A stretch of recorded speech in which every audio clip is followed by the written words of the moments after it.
Why would we permit a foreign student who's here on a student visa who commits an act of violence, an unlawful act against a Jewish student? Why wouldn't we say, sorry, but if you're going to commit acts of violence against Jewish students, Jewish Americans or foreign Jewish students, whomever, we're going to revoke your visa. I mean, you're going home. So I think on that issue itself, I'm trying to think now. It's not, when you're talking about acts of violence and you're talking about actually breaking U.S. law towards students, that is criminal. That should be done through the Justice Department. When we're talking about deportation, that's immigration. So if there is a criminal investigation that leads to deportation, I think that's perfectly acceptable. Well, I'm talking about student visas. They're here on visas. They're here on particular. Doing that. What's up, Patriots? Welcome back to America Briefs. If you love this country, believe in the rule of law, and are sick and tired of watching the radical left destroy our institutions, then you're in the right place. Don't forget to like, subscribe, and share this video with someone who still believes in common sense.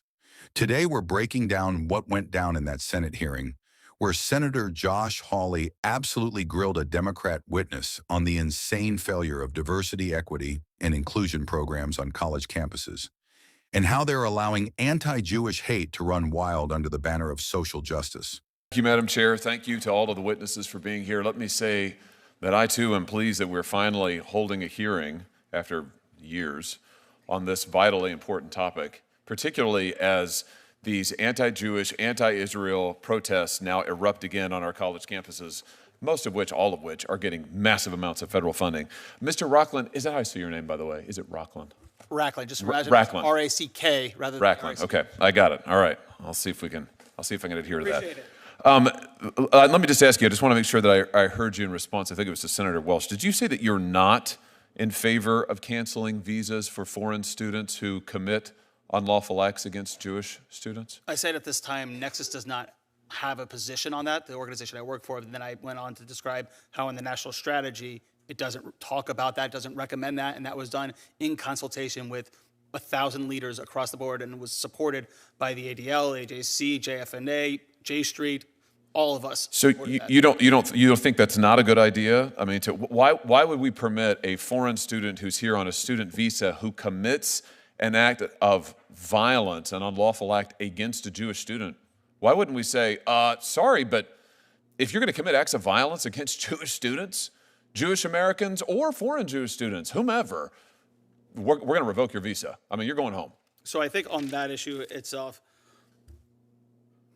I'm trying to think now.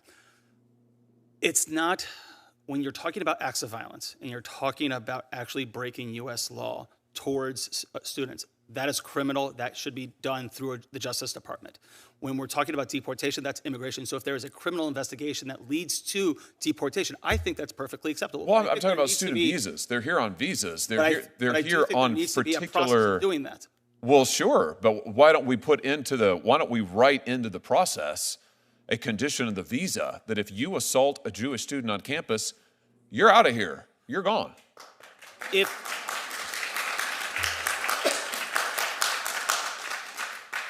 If it was written in the statute and if it was broad enough to be not just be for Jews, but for all people that have experienced discrimination, regardless of who they are, I think that we should look at that. But I think until that is in law, what I'm basing this on is what the current statute says and what currently is being done. Well, listen, I guess I don't understand the hesitation here at all. To me, this is an easy call, and I've urged the current Secretary of State, Secretary Rubio, to do this. I think he's got the authority to do it. My position is it would send an incredibly clear message. If you come to this country on a student visa, you are here as a guest of the United States for particular purposes. If you assault a Jewish student on campus, you ought to be out of here.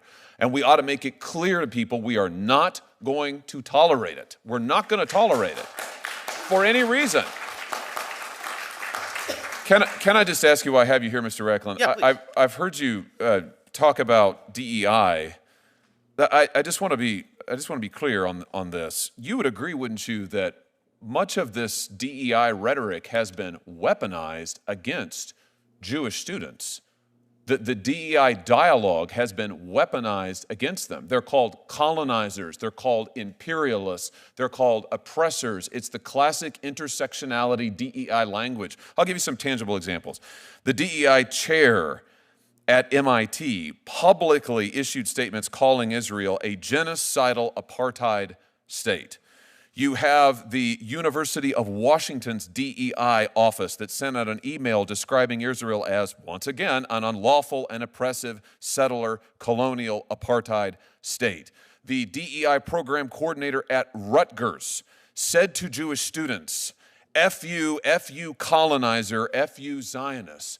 I mean, my point is, isn't it time to speak some truth to power here to these people and to say that Israel is not a colonizer state. It is not an apartheid state. Jewish students are not colonizers, and this kind of rhetoric shouldn't be weaponized against them. You'd agree with that, surely. I would say that it's wrong to blame Jewish students for the actions of the state of Israel in any way, shape, or form.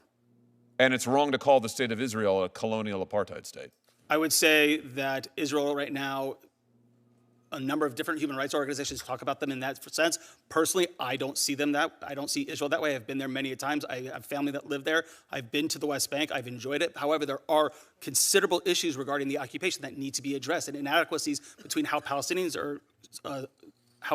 live in the West Bank versus how Palestinian Israelis live in. My time, I'm only interrupting you because my time has almost expired, and the chairwoman is being extremely strict on the time.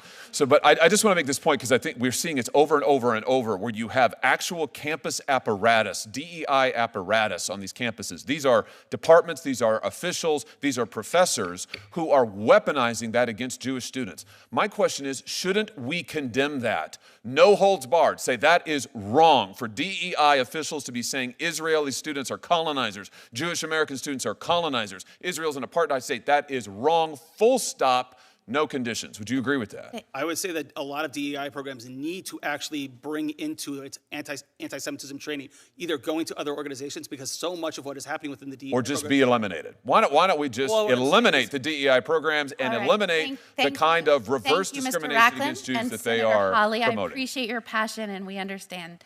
Thank you very much for your participation. Senator Hawley asked a very simple question. Should foreign students who assault or threaten Jewish students on American soil be deported? I mean, come on, that's not even controversial. You commit violence in this country, especially if you're here on a visa. You should be on the next plane home. That's not racism. That's basic national security. But the witness dodges the question, says let the justice system handle it. Really?